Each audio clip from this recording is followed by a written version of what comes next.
இறைவனுடைய அருளால் நமக்கு நிறைய கிடைக்கும், குறைவே இருக்காது, எல்லாம் இறைவன் கொடுப்பார் நமக்கு. ஆக அந்த நிறைவு தான் வழிபாடு. கடவுள்கிட்ட போய் எப்போ பார்த்தாலும் புலம்பப்படாது, எனக்கு அப்படி இருக்கே இப்படி இருக்கே, அது பத்தலையே இது பத்தலையே.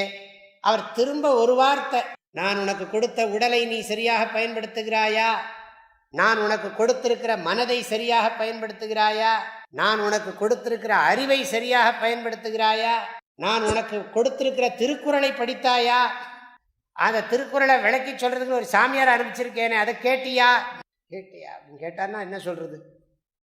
திருப்தி தான் பூஜை.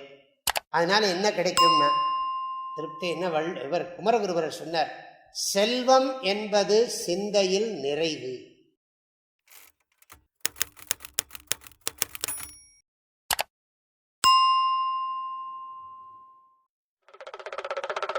வாழ்க வள்ளுவம், வளர்க மனிதநேயம்.